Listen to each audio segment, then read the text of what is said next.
What's up, everybody? Welcome to the Dope and Tape Show, episode 199.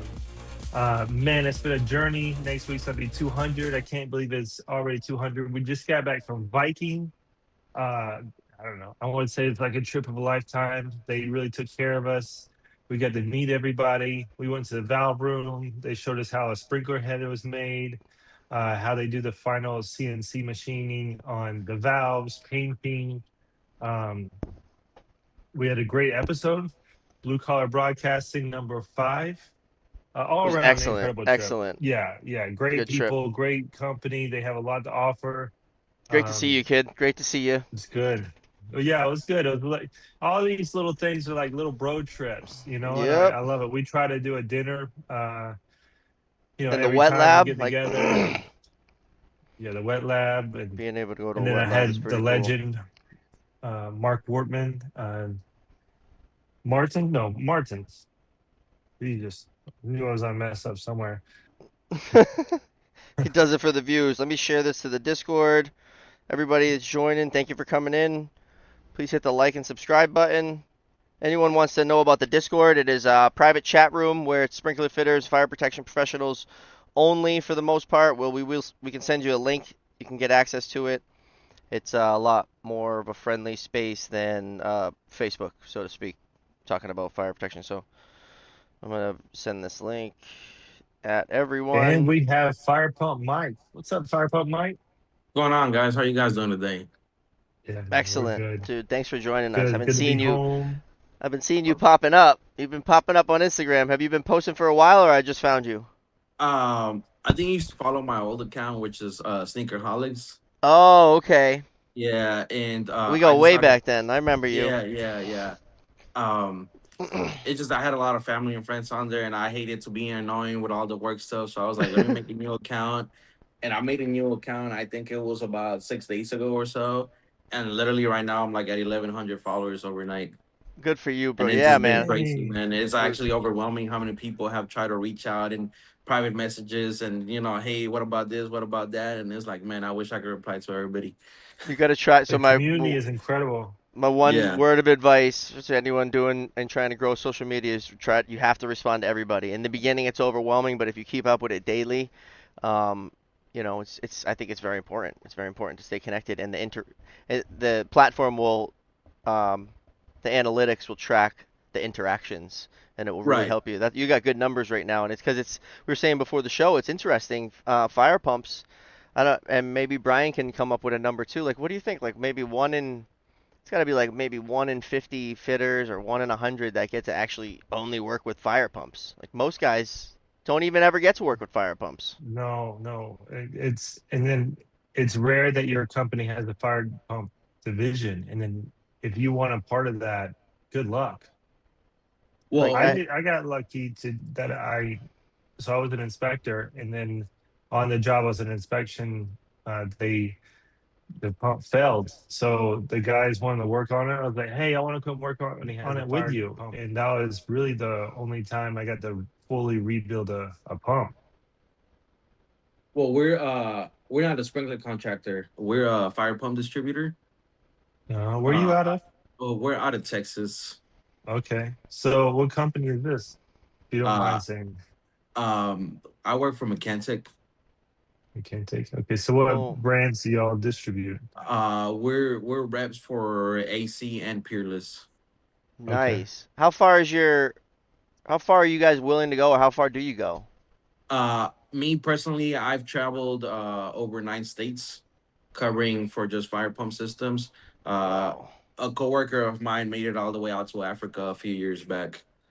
All right, So Sick. all right, so there's no limitations, I guess. yeah, If yeah, someone needs you, you're going. Fire Pump Mike yeah, will be there, baby. What's yeah, up, chat? definitely. I see Alex. I see you're already getting shout outs from Ronaldo Falcon. Oh my God, it's Fire Pump Mike. I see Carlos in the chat. What's up, Carlos? How you been, bro? I see you every day. Brad's here. Dylan says, "What's the best way to lead a crew? I got 3 apprentices and 2 residential guys. Woo! Just keep everything set up ahead of them. Always be planned. Have two steps ahead of them. If something falls apart, you can send them to a different task. And don't But when don't. I think the best way to What maybe up, Flo? develop them is to give them jobs. Give them, hey, you're in charge of this. Don't screw it up. It depends on Give how them big some the job ownership. is, though. Like a lot of times, you want to That try is to true. keep those guys together. When you say the residential guys, are those guys that they probably they have the Probably experience, and you're plastic. trying to lead the apprentices? Just boom, make a team, give a leader. Keep on putting up hangers. You can't put up pipe unless you're putting up hangers. You know what I'm saying? Get them hangers up. And when you're working, you can't let them outwork you, man. Oh, you You flashed gotta that work picture again, Mike. fast. I seen it. I seen Oh, it. they're the Big old diesel, huh? Damn, that's a big girl. Jeez. That's big. That's uh, bigger than what is that? That's bigger than That's a 2500. giant turbine.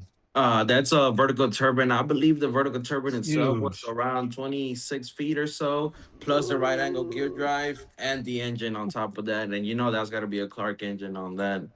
Ooh, it's a big You girl. know, And so, all yeah. right, what's your typical day? You swapping out? You installing new? I love this question because a lot of times when I meet people on the field, they're like, "What exactly do you do?" Because a lot of times people just see me commissioning systems or doing inspection, and it's like, man, every single day is different for me. I love it, man. I love waking up. I love going to work, and it's gonna be a new job compared to the what I had going on yesterday. You know, it might be a little job, it might be a big job, but we do anything from just annual inspections, just troubleshooting, whether it's the fire pump system or stuff that attaches to the fire pump system in the room, like altitude valves, main relief valves, stuff along those lines. Pressure reducing valves on higher pressure systems, stuff like that. We change out entire systems in the pump room, man, and normally we do that in one day. It's a Wow. long day. It's a long day, but huge shout out to Ray Falcon. He's been working with me for years. I didn't know his name was Reynaldo. So shout out It to that says guy. We have another guy, but he can vouch that we can go into any pump room, whether it's diesel, electric, 300 horsepower, small, however it may be. We change the entire thing in one day, and the rest of the week or the rest of the 1, 2, 3 days, we just wait on electricians. Okay. Yeah. So so Damn, so right so under the that bus, bro. that first day is it's all me, and then normally I say the electricians can work behind me as we go, but a lot of times they choose not to. That's up to them, and then uh Right. that's what we do, man. Anything They related to the fire pump system. they want the room to themselves. Yes, sir. Everybody wants that room to Yeah, yeah, themselves. and even then, a lot of these electricians they have the experience of being electrical contractors for many years, but not many of them deal with fire pump systems, and it's difficult to get them to understand that our systems go above and beyond compared to what they're normally used to. It's difficult for them to want to use the right fittings and stuff along those lines. Right size wires. Been Right seeing a size lot of wire, that's a big one. to You the controller, know, right? yeah. Shout out to our buddy who's always posting videos, Fire Pump Fridays. It's Justin over at Atlantic Fire Controls, and I look forward to the videos, man, especially from new fire pump guys. Like I'm saying, they're far and few between. I know Yeah. for the first beginning of my career, we were throwing up a lot of buildings where we were in high pressure zones and the fire pumps were not needed. We weren't in tall buildings, and so I can see how some guys might get trapped in that and never get to even experience a fire pump room, let alone see it every day. You know what's crazy to me? I've been doing this for going on 10 years now. Uh, when it comes down to construction sites, you guys come in there, do the whole room, we commission it, and you guys probably never see that shit again. It's on to Yeah, the that's next one, true. do it all over Yeah, again, and it's like, man, absolutely. that's how it Hmm. goes for you guys. It And for is. me, it's like I commission it, and I'm still going back year after year for annual inspections, for troubleshooting, for this and that, and and you guys a lot of times once you're there for a long time, but once you're done, and it's commissioned, that's it, you're out of there Right. for the guys that's just on the new construction side. All right, so we kind of got excited. Your name is Fire Pump Mike, so we went right into fire pumps. But you said 10 years, so let's go back. Let's go back about 15 years. How did this trade find you? How'd you find this trade? I guess I met the right person, man. That's all it is. Someone brought That's you what it in? always is. Yeah, that's how it is. I was living in the Houston area. uh I just turned 30, so I started doing this when I was 20. And I was provided the opportunity to work on this when I was around 18, and I was young, and I was like, ah, man, I don't want to do that. I'd rather stick to what I was doing. I was just working maintenance at an apartment complex back then, right out of high school. And then I started helping them do little jobs here and there when they were in the Houston area because they're not based out of Houston for this company. And then little by little, one day they just called me up and they asked me to work here permanently. And I moved up here to DFW and never looked back. That is awesome, bro. That is so cool. What's your favorite part of your job? I mean, for you to stay there 10 years, it's a long time. I think is the fact that it's just every day's a different day for us, man. In our systems, they make new stuff all the time, so I have to learn the way new panels work, new engines work. It's just fun, man. I love it. I don't think there's anything in particular that I could be like, oh, this one thing is keeping me here. It's just the whole job itself.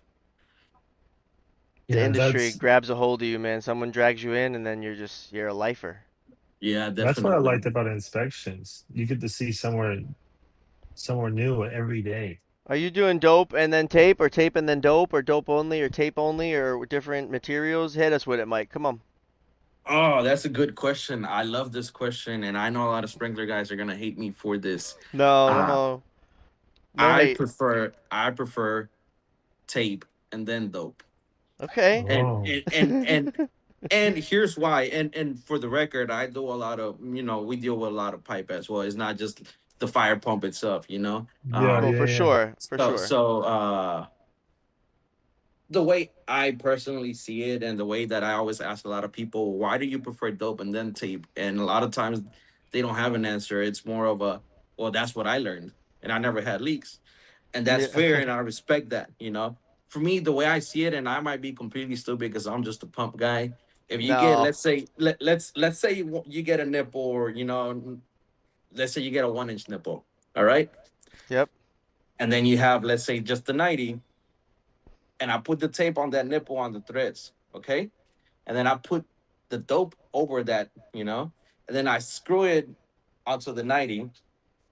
That water is running inside the nipple into the 90, and the way that it will get out is in between the nipple and the 90, where it meets, male and female fittings. So at that point, that's where the dope comes in, and it's sealing that to prevent anything from coming out. That's the way I see it. I could be completely wrong, man. I know the other way works for a lot of people. That's just my preference. I know that As I've long as worked there's with. not dope all over the pipe when I'm done, make it look nice as well. Yeah. Well, well said, and I love that you stand your ground, brother. We do. I do always done dope and tape, and for years I don't know if I've ever really explained it, but me having the dope and tape combo is it's if I was using just dope, I would be using a hell of a lot more dope. If I was using just tape, I'd be using a lot more tape. But since I use them together, I kind of use like a little bit of both. And if you kind of stack it on there, it just I feel like it defeats the purpose, and a lot of it just gets pushed back. But at the end of the day, they're really both just lubricants, and however you put it on, it's good to get a rise out of people because people will die on that hill, man. People will die Oh, on that oh hill. yeah, yeah, definitely, man. And when I'm on site doing whatever it is that I'm doing, and then a lot of sprinkler contractors do see me do the tape and then they're like, why? And I'm like, well, why do you do it the other way? I have an explanation for my end. How about you give me one? And most of the Uh-huh. times people can't give me an explanation. It's Uh, you always know, because how they, we've always done it this way. yeah. Yeah, yeah, that's it. We got Th- yo There's Paul. What up, Paul? We're live with Paul on episode 200 next week, next Thursday. Paul's Wild World. You guys should go follow him on YouTube. He's got some of his own videos. Yo, Ray says getting my Meta Oakley so I can post videos and be like Mike when I grow up. Yeah, we want the different angles of the pump room you and Mike are building. That's for sure. Is yeah. he posting on Instagram as well? Not as often. I think more on his stories. But I actually rarely get to see him now since he has his own service truck and we're all over the place. I could be in 10 hours of working from him. So it's fun the times that we do get to see each other now. And you went from working together, now you're both the top dogs. Well, we might be at the same job site, but we're not getting any work done if you put him and I in the same at the same job. Well, at least you guys know that's awesome. Yeah. Carlos says dope and tape all the time for me. Yeah, so and then I'm up in the Northeast in the Boston area, and I work with guys that will they only want you one or you're only doing one or the other, and that's where like if they're I've been forced before to do tape and then dope, and I'm yes sir. I can be a neck down and give and say yes sir and follow orders on someone else's job. But I don't know if they told me one or the other, I might be a little bit sneaky and still be doing both. Feel like a better question would be what what tape and what dope. Yeah. Yeah. You Oh know, yeah. because Yeah. I hear all the time, oh, I use the super dope, I use this, I use that, or that one sucks, and then I'm like, man, I have some Loctite dope. That shit is fucking insane. It's gonna weld that pipe, man. So to me, that's the best one. It's just the more expensive, Yep. Yeah, that Yes. that Yeah. definitely That's ain't gonna never leak. coming undone. Yeah, I worked for super dope. A lot of people will say super dope and it's essentially permabond, right? And right. I worked for a company that was all we used. We got it in the 55-gallon drum, and man, you could just put that stuff on the threads, hand tight. That baby's holding 200. Send it. That stuff's scary, and you gotta fight with it to get it out, but you can get it out. Yeah. See, the reason why I like this Loctite one, and it's difficult. I actually don't know where to get it besides online. And I remember what Loctite number it is, but I've ran and threaded stainless steel in the past, and you put that on there, man, that shit is gonna seal it. You know You that know, yes, because stainless steel is a pain. I've learned stainless steel to me it looks beautiful, but yeah, man, it sucks. And I had a guy help me with stainless steel once, and he's never done stainless steel in the past. He never did stainless steel in the past, and when he went to tighten shit down, he went above and beyond. And I was like, man, you're just gonna scorch that thread inside, and that's exactly what happened. That's how you Hmm. get the leaks. For stainless steel, you just snug it, call it a day. That's it. Yep. Because Yeah, it's like turns into diamonds in there. It just immediately starts yeah, all ugh. So yeah. And how are you doing your sensing lines? I don't mean to cut you off there. oh I'm no, no, excited. you're fine. I have a preference of copper for my sensing lines. I love the brass though, and if somebody wanted to spend enough money on the stainless steel, I would definitely go stainless steel. But for the copper, we do solder. Nice, good answer. We do solder. As I think you might know, there's no good half-inch listed fitting for ProPress. So the day they make that, I think that day ProPress would be a better option than soldering. Yeah, and And there's still guys out there that will use it and swear by it, and I think that there might be still a ULFM approval on the smaller sizes, which and is the something that we don't that a lot of the sprinkler guys don't know. I think that the smaller size copper ProPress is still listed in Fire, and it was just the larger sizes that weren't listed anymore. Okay, I was under the impression it was the other way around. Anything above 3/4 was still listed. Yeah, we should definitely check that so we can spread good info. Yeah. Brad says he still wants to try hemp one day. Yeah, the hemp and I see you see the guys overseas And been so. sealing threads with hemp and soap, man. It seems not superior, but that's what they Yeah. It do. just seems, you know, Well, well, like old there's better school, stuff out there. In my way opinion, old school. I say that, and they never, I never used it, but Yo, what up, like I just Chris? feel like it's old technology. Chris received his hat and his T-shirt in the mail. Super stoked. We're super stoked for you, Chris. Paul says, question: Mike's experience and thoughts on pump cavitation. Uh, in my experience, I've only had to replace a very few amount of pumps due to cavitation, and that's me. We have in record close to 11,000 systems and fire pump systems. Um, but I believe they're more common when people accidentally or for whatever reason come in horizontally into the pump rather than down into it. Uh, and that's been I don't have much experience with the cavitation. It's to me that's normal wear and tear part of it. I feel like I've taken some apart, and a few people that have been nearby see a little cavitation and they think it's a much bigger deal than what it is, and it's like, man, average lifespan of your fire pump should standard be about 20 years if you're keeping up with it. In those 20 years, you could have saved enough money to buy that pump over and over and over again, you know? So if the cavitation is really that bad, go ahead and get a new pump, man. Um, I, I just don't think cavitation is crazy in most of the situations I've encountered. Minimal. Good answer. You got some good answers. So Well, I'm could you trying to. explain what cavitation is? It would be like deteriorating internal portion of the pump housing itself. Oh, okay. Cracking or just kind of this Uh, vibration, maybe in bad It's like where the water. casting. It's like where the water eats away yeah, at the turns or whatever, right? yeah, correct, Mm. correct. Paul Eh, knows. Paul's got a good question, Paul. That was a good question. Do you have any stories like with sprinkler guys? There'll be a flood would be a crazy story, but do you have any stories of your own, In regards to tying into a fire, I guess working with a or fire pump just system. anything, something Oh, that's like, oh, whoa, something blew up or whatever, you know? well, since we kind of work on the same systems, I think we have blown shit up too. Yeah. um, uh, One time, Ray and I went out to Sweetwater, Texas, to replace a fire pump controller. And I know a lot of people like to close the discharge isolation valve to the system whenever they run or they do any testing to the fire pump. Okay. Um, but NFPA states you're not supposed to on most systems. Okay. Once you get into VFD and PLD, that's different. But a regular standard system, you want everything in service normal, like the way that it would be during a real emergency. That way you find if there's a problem, you find it there during testing and not during a real emergency. So, anyways, we replaced the cabinet. We're in the process of commissioning. We're in the process of flowing water. I think might have been shooting for 150%.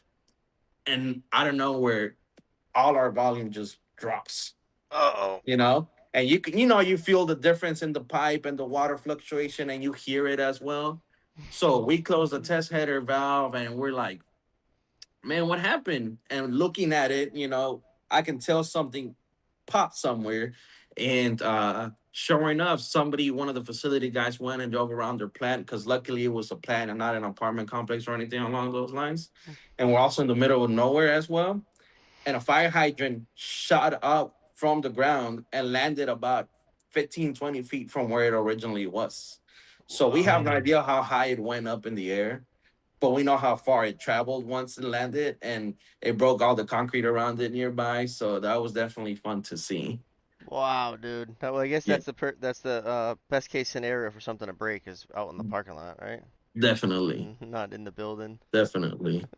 And as far as electrical, um, I recall doing another big, massive fire pump controller change out at a hospital, and the city had come out to turn off power to the cabinet in order for us to replace it. And once we were done, the city came back out to re-energize power at the transformer, and the transformer internal components arc flashed in front of the guy, man. And luckily, nobody was hurt. He's wearing his suit and everything, and he was at a good distance with his pole. But that was one of the craziest ones I've seen when it comes down to an arc flash. Whew.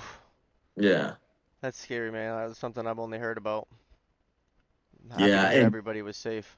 I see the aftermath of arc flashes all the times once we're called in to, see what it's gonna take to replace equipment. But luckily, that was the only time I've ever seen. Yo, what's up, I Cam? I was see you in the hanging and room. banging up here, but I don't see you over here in my other chat. I Cam was says he in a uses room one ProPress on time. his sensing lines in New York. He just did one over the summer. Sorry, Bry. What size?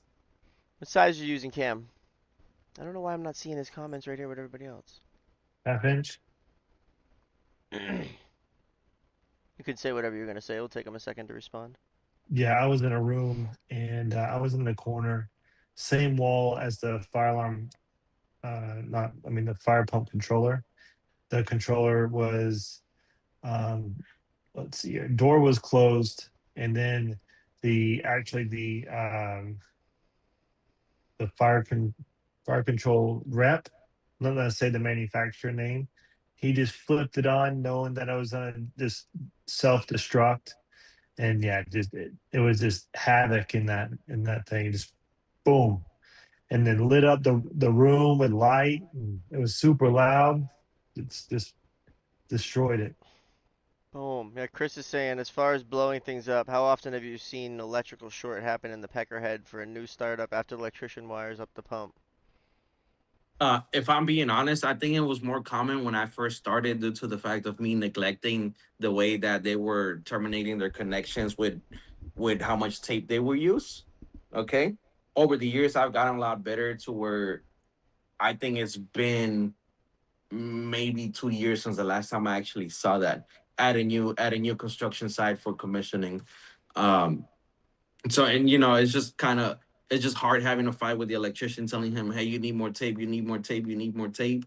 And them is like, no, it's fine, it's fine, it's fine, and then they cover it up, and then it just flashes in there, you take it off, and it sounds like gunshots too, and everybody gets scared. And I go to, once they, all you got to do is just tape it up a little bit more, and it'll be all right. But once I go to re-energize that cabinet again, I turn back and I'm the only one in that room, man.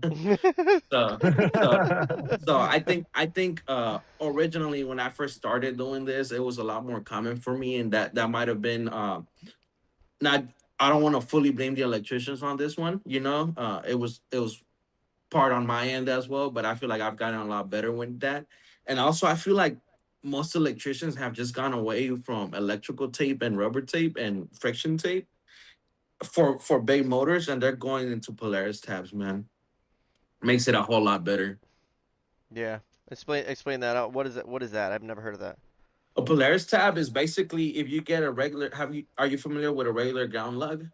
Yeah, okay. Yeah. So imagine you get a ground lug, and depending on your size wire and how much wire is gonna be, they make different sizes. Polaris itself is a brand, okay, but most people call it Polaris tab because they're the most famous ones for doing it, and it's like this big, massive, or depending on the size of the wire, connection where all you do is stick the wire in and tighten it down with an Allen, and then it's already insulated. But Mm. if you remove that insulation to the Polaris tab, it's basically just ground lugs together, making that connection. Oh, okay. Thank you for that. Of course, so Polaris taps is definitely the more expensive way to go, but it's definitely the best on the long run. And I still have arguments with a lot of electricians for new construction when it comes down to connections in the motors. One of them being is a lot of times they like to use wire nuts, and wire nuts are not allowed per code. You're not allowed to use twist tied connections. And they always tell me the same thing. Well, these wire nuts are for 480 and whatnot, and it's like, buddy, that's not how this works. Just because you say they're okay doesn't mean they're okay. Um, Yeah, I that's love that. one, and then also getting the wiring configuration for them to wire it up however we want the motor is very difficult. A lot of them argue that it's one way and it's normally their way, and any other way is wrong. And it's just dealing with electricians, a lot of them, they're not teachable, and I think that's the problem.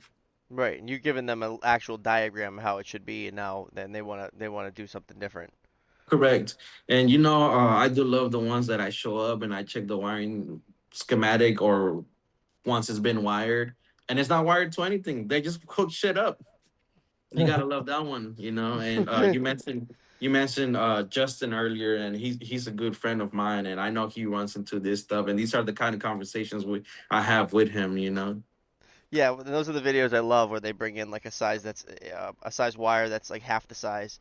I'm not too wire savvy, but he explains it to a in a way that I can understand. And I like that. And I love his content due to the fact that every time I see it, uh I know he's telling the truth because I know what he's talking about, and I Yep, know he's not lying. And I'm like, this is good content, man. And I it always tell is. him, I don't know how he does say that he could just record and explain and have the patience to say this is wrong because of this. And it's like, I couldn't do that, man. Here's me taking this pump out and putting a new one in and the new cabinet, and that's it, man. But having Yeah. that to have patience, man, kudos to him. I don't have that patience. Shout out again to Justin, our buddy over there. Yeah, great guy. One of my things, several pump rooms I built is usually they always want to just drill it. They want to drill down in through the top. Like you got the control. I'm talking about the controller. You got a controller Right. stand. It's got the entrance through the bottom, and there's all these warnings inside to enter through the bottom. And then they're like, no, no, I'm gonna drill through the top. I'm like, but why? No. What do you think about Yeah. that? It's a big yellow sticker on the good old Tornatics and fire tools that state use this area only for motor and feed connections. Right. And it's right by the contactor.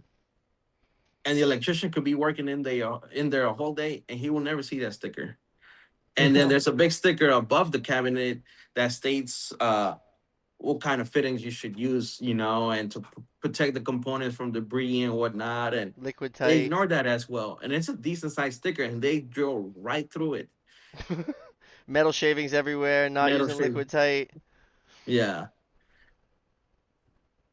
And it's crazy, man.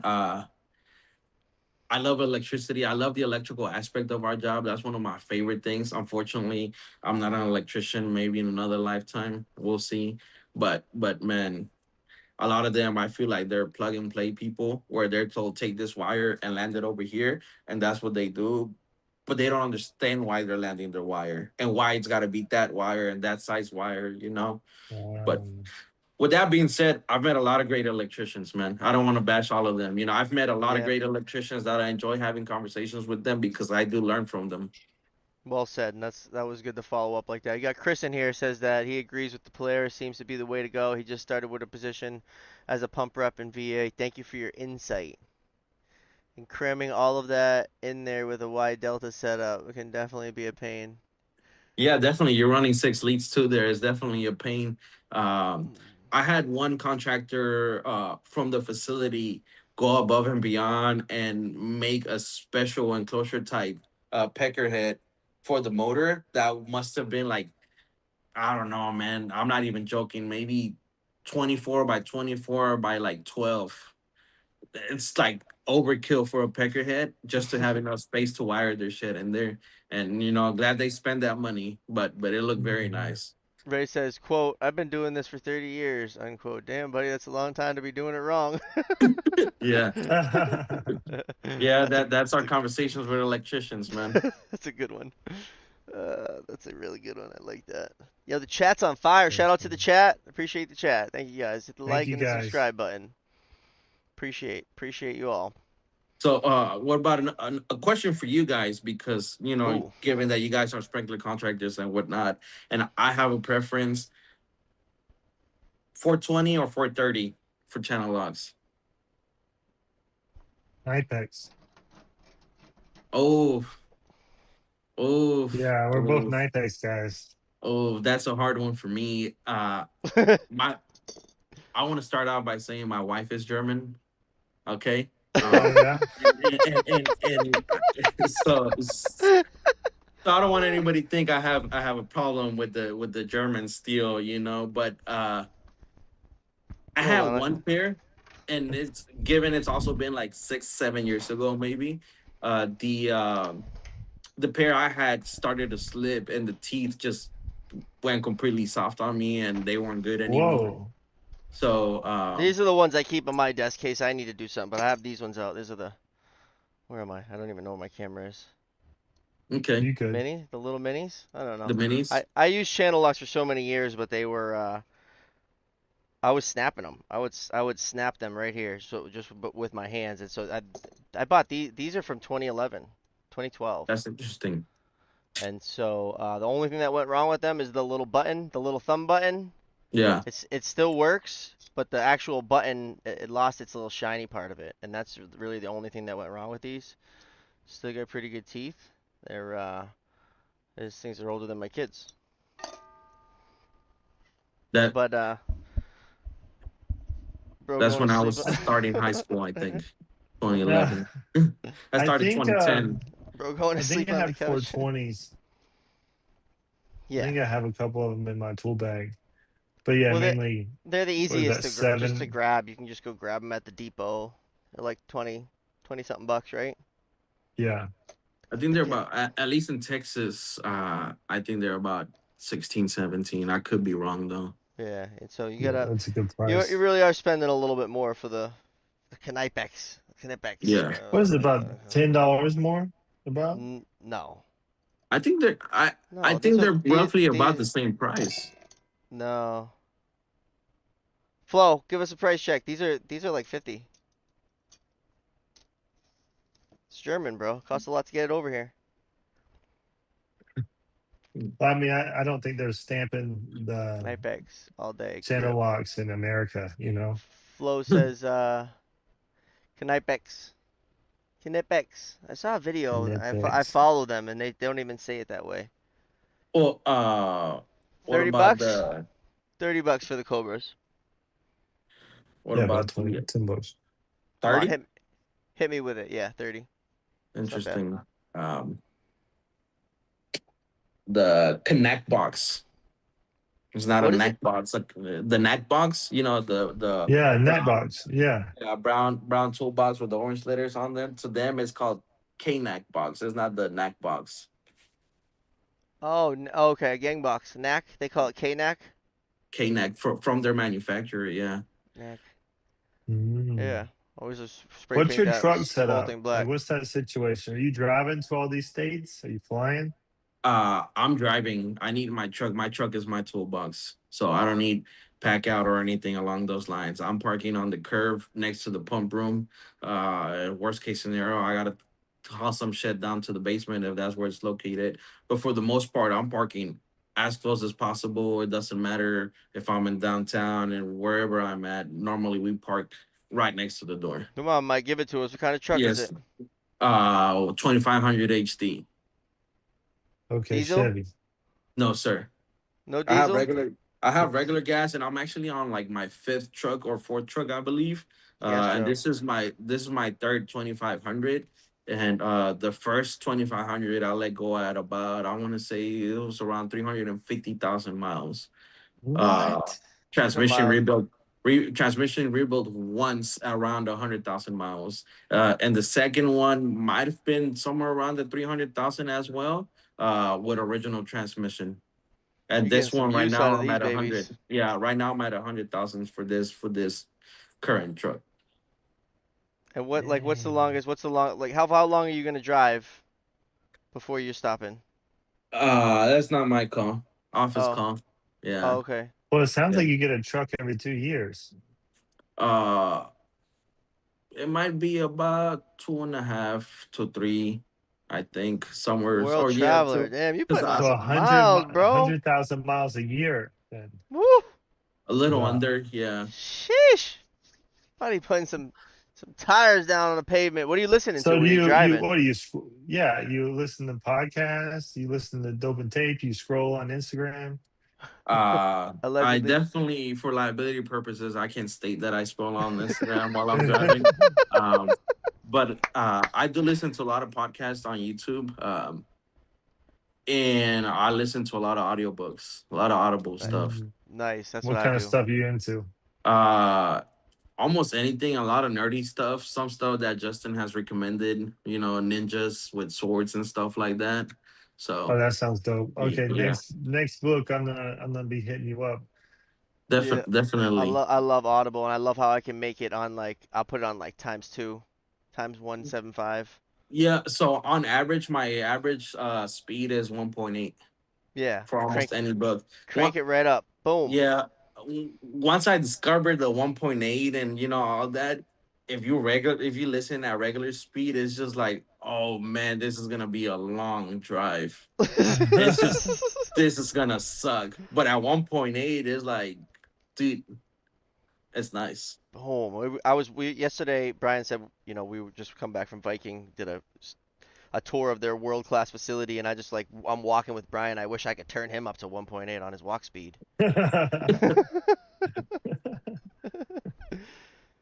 We'll be Chill mode. driving our Chill trucks mode. in the building. Ray says. Actually, I have a video I posted recently of a change out. If you go on my Instagram, I think it might have been the very first reel I posted. Uh, you can see me in that video, I believe, having my truck and trailer inside a UPS office, and there's all these forklifts and stuff driving around me. But I'm changing the whole system out, and it was a big, massive ramp to go up there, and it's like I'm not hauling that shit up that ramp, man. I'm parking right here, and the way we see it, and when we go out there, is you call me out here, man. You Yeah. know, you need me to Yeah. do this. I don't voluntarily want to be here, man. Yeah. Yeah. So whatever gets me in and out, that's how we do it. Yeah, those big jobs, man, sometimes you get them supers and they're like, they don't want vehicles in the building because it does start like oh, he's in, and then all of a sudden you get every car in the building. But I don't know, man. You got big 4x4 lifts and lulls driving around. I'm driving my truck in the building. Calm down. Yeah. Yeah, I actually had a recent, and by recent, I think it was about 8 months ago. I went to commission a brand new system, where the fire marshal was going to be coming very short amount of time from the time that I got there, and the GC wouldn't allow anyone on site, you know, and the parking was all taken up, and I was like, buddy, I need all my tools. And the thing is, I don't know what I'm going to need once I'm in there, you know. And if the fire marshal says, "Hey, do this, do that," I'm not gonna be like, "Let me go to my truck real quick." It's like I need my stuff right here, right now. And if you don't want that, then I'm not commissioning anything for you, man. And then he just, he led us into the facility, but I don't understand why they want to pressure wash the entire facility when you're nowhere near done with the job, man. Right. On this day, you pick out all days. You pick the day for Yeah, testing the life safety system. yeah, 1.8 is Busta Rhymes level. yeah. That's a good one, Chris. I'm I'm definitely not gonna watching this try that though, podcast on because I've my never drive back tried home. speeding it up. I'm definitely not watching this podcast on my drive back home from Corpus Christi. Oh yeah. That's what Ray says. Yeah, we Uh, definitely don't have the 13-inch tablets hanging from the fucking windshield in our trucks. So you could Yeah. take our word for it, man. yeah, allegedly, there's a device called the Yeah. Magic Box. You should look into it. Yeah, And that's why I definitely we don't don't post have it, the but yeah, that's why we don't post the inside of our cabs That's a on the good Instagram. one. Do you have Yeah. like a waterproof or some kind of seat cover, or do you just kind of for when you're dirty, or do you just get on the cloth seat? Like when we test pumps. Well, No, like when you're getting back in the truck after a long day, no one's really changing their clothes unless they're wet. he's assuming you have cloth seats. Is number one. Yeah, I am. Uh You got leather seats in the truck. well, after 100,000 miles, it's embarrassing to say I don't even know what kind of seats I have in the truck.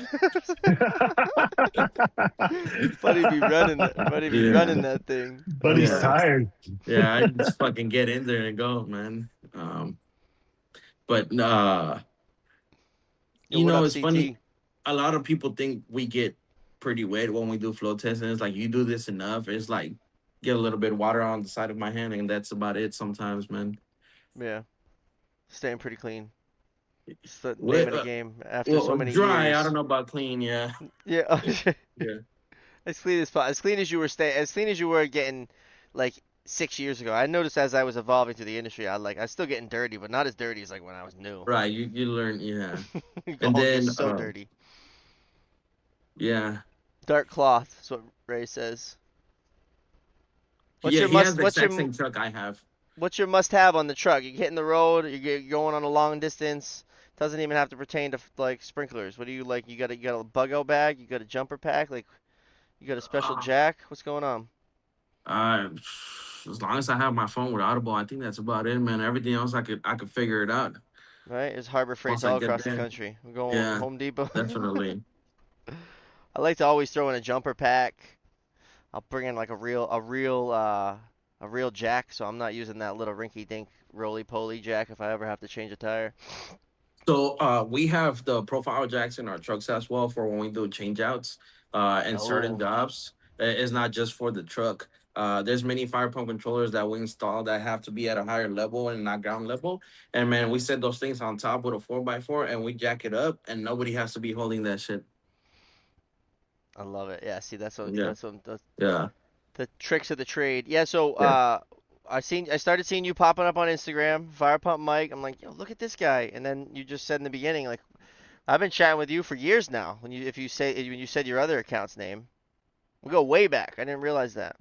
Yeah, it's been a while now. Yeah, and I post a lot, and I've always posted a lot, but I always don't tag a lot of people or don't tag anyone because I feel like I don't want to get annoying. You No, know, you're not. I'm You're not. like, Again, people are Oh like, no, tag them, because this tag. guy tag tagging us. me again in some I nonsense. love it. I Nah, bro, love it. tag me. I'm getting tagged like 50 times a day. You're not gonna annoy Yeah, me. you can tag me like every day. Yeah, Yeah, tag, and especially in that's that. one thing that I think I've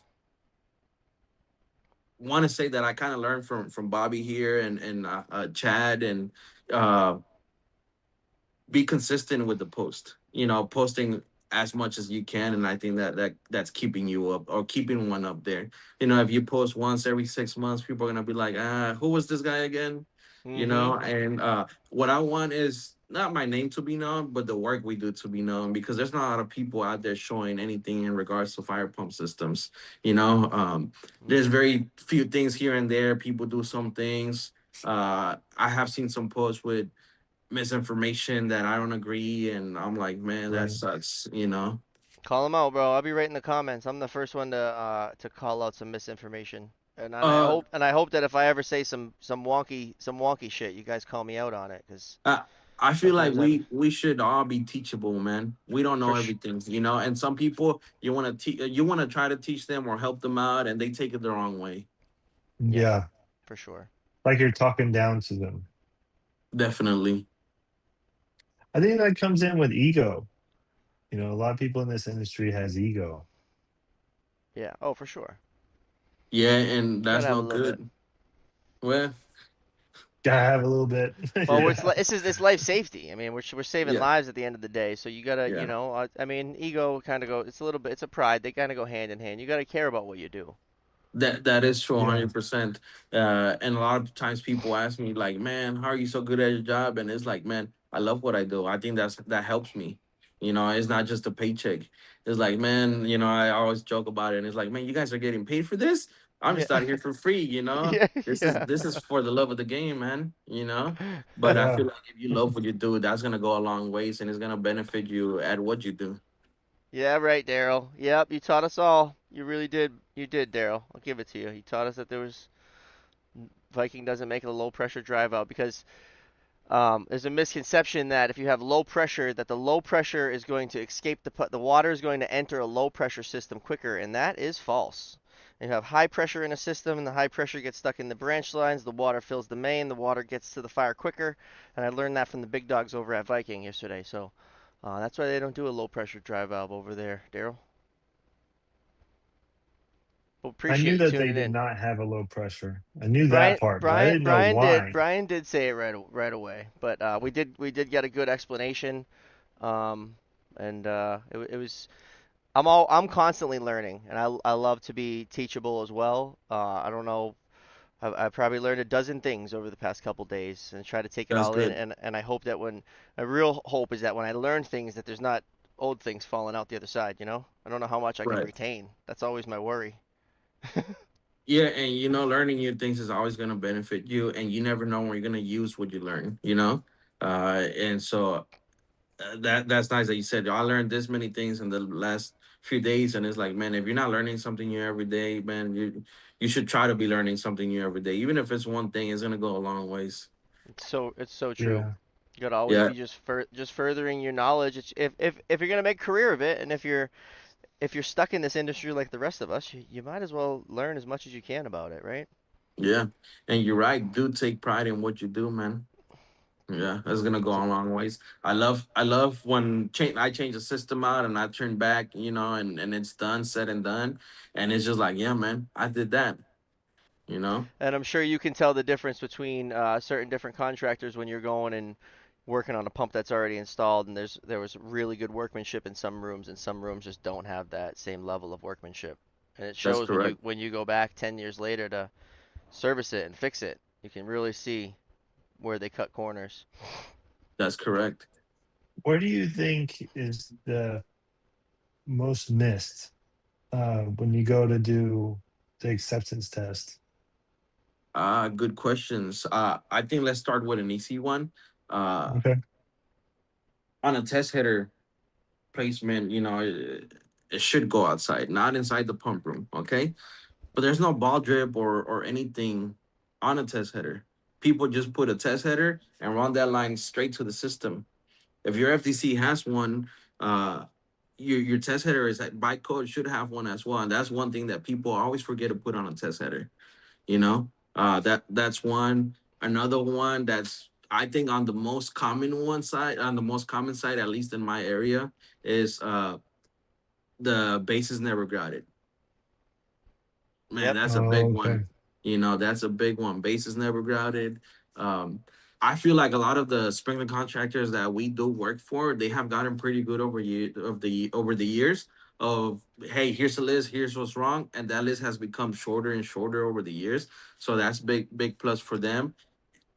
A lot of the electrical is normally what I have problems with on commission day, and that's going to be whether the motor is wired right or not, or sometimes they think it's gonna be Bluetooth and there is no wire, there is no conduit. So that's a big one. But if I'm being honest, I think on the sprinkler side, shout out to all our customers. Uh, they're not missing any valves for the most part. They're not missing any casing relief valve, air release valve, gauges, nothing along those lines. And then sometimes every now and then little things go missing here and there, but it's nothing crazy. And so you do more pumps than I've ever done. And so when you're mounting a brand new Me pump, too. you're gonna set that baby on rods, and then you're gonna form and pour, or are you putting the pump on an already pre-poured pad? Uh, I'll send you some pictures here later. If for just for the record, for new construction, all we do is commission. We don't do any installment. Okay, Okay. that's part of the that's what this where the sprinkler contractor comes in. Whenever I'm replacing a system, if the housekeeping pad is reusable, we reuse it. Unfortunately, it's not reusable for a lot of systems that we put in. So once the jackhammering is said and done, I'm putting it on rod, and the concrete pad is being built over around that. Right. Okay. And I we think. we have a good concrete guy here in DFW that has done it a few times for us recently. The first one he did, I tried to explain to him to not put the base on the concrete or anything, and then I got saw the picture of it, and it was just feet of the pump and the motor completely submerged on the concrete. That first one was horrible, but after that, we had to talk all over again, and man, he did a great job afterwards. That's awesome, and I only ask you that because I do think it's a misconception, and I've been blindsided before with GCs that want to pour the pad ahead of time because the contractors are going to be pouring other pads, and so they want to just like knock mine out, and I'm like, whoa, I don't think that we should be pouring it first, and given that you've only done a few of them, that's something good. You typically should pour the pad after the pump is standing on the rods, and then once that's cured, take the form out, and then you would fill the base with grout. Right, correct. Now, with that being said, let's sidetrack, I think, into the same conversation. Just a quick reminder that vertical inline pumps don't require a housekeeping pad. And I feel like a lot of times I go to a new job site and they're like, no, this pump requires a housekeeping pad. We gotta put one. I'm like, hey man, if you want to spend the money, go ahead. But there's no requirement for that or for a jockey pump. And then on the same note, and I had a conversation with a few other guys that do kind of what we do. Let's say you buy a skid or a pump house, man, all that shit is welded. I don't care for anything being filled in, you know. That's how I feel. You got fucking 8-inch channel running up and down this place, welded all over the place. That concrete's not gonna do anything for me. Yeah, That's how right. I feel, you Yeah. know. So at that point, man, it's all right Dang, you in guys, my eyes. the chat just fires off when I stop looking. Daryl says, I love learning. That's why I watch you guys show all the time. Appreciate you, Daryl. Daryl, you're Thank you, always here. Daryl. Appreciate you.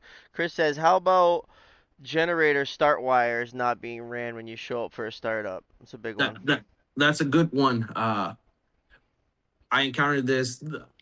I want to say often, and like I said earlier, a lot of our customers already have encountered similar problems, so they know now to kind of bring those problems ahead of time prior to us showing up. But the start wires are definitely one that's used somewhat common. And my problem is that a lot of generator guys, a lot of electricians, nobody wants to learn. Nobody wants to lend them. Is nobody wants to take responsibility. And for Tony Tech and Fire Truck controllers in particular, it gives you the option for that to be normally open or normally closed. And they always claim that it's on me to tell them which one they need. And it's like, buddy, whatever you land on the generator side, that's where you're gonna land here. That's what's gonna work. You know. But another misconception on those start wires is a lot of people think that just because those start wires are connected, that doesn't mean that the generator is gonna come on. For new construction, a lot of times I show up and they're like, "Well, I didn't connect them because the generator is gonna run because this is gonna be calling for it 24/7." And it's like, man, if both of those handles for a normal source of power and alternate source of power on the down position, that generator should not be running. If it is running, those wires are probably just landed backwards. Right. Because you could just isolate the generator power. You could Correct. do anytime. Yeah, and that while we're on generator, that power that goes to the line side of the isolation switch for the alternate source of power should go to the generator directly. I hate when I show up and then they landed that power to a transfer switch in house that then goes to the generator, because now you're telling me that my transfer switch has to rely on your transfer switch that's not listed for this. Mm, You know, that's not how that works. right. And they're like, well, it's still gonna work if you lose power, this and that. I'm like, I don't care if it works. That's not the way it's designed to be. It shouldn't be. I shouldn't be relying on your equipment. Your equipment's not even monitored to let a fire panel know, or my fire panel know, if it's gonna be out of service or not. So how do I know that? Right. How will anyone know that's working or not? Take it out. Very good points. Those are several good points right there. Daryl says in Canada we deal with a lot of cold areas, so we use a lot of dry systems, and I find a lot the air compressor is not actually fire air compressor. It's always plugged in, not hardwired in. Yep. It's an easy thing to do because you can go get a compressor from Home Depot that's got a pressure switch on it, and you can get it pretty close, right? That's what people be doing. And just like that, bro, that was an hour. Remember I told you it was gonna go by quick? Very quick, man. Very, very quick. Very quick. Yeah. You're very knowledgeable in the fire pump room, man. I really appreciate you coming on. I appreciate that. Everything I said today, I looked it up on Google before coming on you guys' podcast. Make Yeah. sure As to long make as you sure I find was it, all right. as long as you find it on Google and not Chat GPT, I'm cool with it. Yeah, yeah, Yeah, right? definitely. But I Chat, appreciate it, man. yeah, chat, we really appreciate you guys. I Thank love you looking guys up, so much. and you guys are always interacting and always in here watching us every Thursday at 9 p.m. Eastern Standard. And if we're flying around and doing some kind of promo like we were the past couple days for Viking, Showing you'll up. see us on Tuesdays. And you guys have been showing up for us. We appreciate that. Oh, Daryl's got one more question. Do you guys have fire pumps out outside as well? Yes, yes, Okay. different enclosure type. We have pumps that do sit out in the rain, and the enclosure type to that system will determine whether it can actually be outside or not. I do Dang, know I've of never one seen that. system. Yeah, I do know of one system that we have down in the Pasadena, Texas area, where it sits outside and it's not rated to be sitting outside. Oh So Oh, there is one that I know of. But there is a lot of other systems that I know that the enclosure type is different standard than what you have in your average fire pump room, and they're allowed to sit outside. that's awesome. Great question, Daryl. Daryl's filled with 90% good questions. I love it. Right, Daryl? And yeah, Brad and Chris both say thank you for putting me on. I just followed him. If you guys want more of this content, you can go follow him on Instagram at FirePump Mike. You got is mainly Instagram? It's just Instagram for now. Yeah. Yeah, I've Yeah. tried TikTok, and I have a big following on my TikTok, but I haven't posted in about a year. Yeah, I'm the same way. I like Instagram. I'd rather post on Yeah, Instagram and post where I feel comfortable posting. So yeah. that's it. That's Dope and Tape episode 199. Thank you guys for tuning in. We'll see you guys next Thursday with Mountain Man Paul, episode 200, legend in the industry. And again, thank you guys all for tuning in. Thank you, Mike. All right. Thank you guys for having me. Thank you all right. for all the great questions. Shout out to Ray for joining in on my end as well. I appreciate that. Awesome, man. We'll be in touch.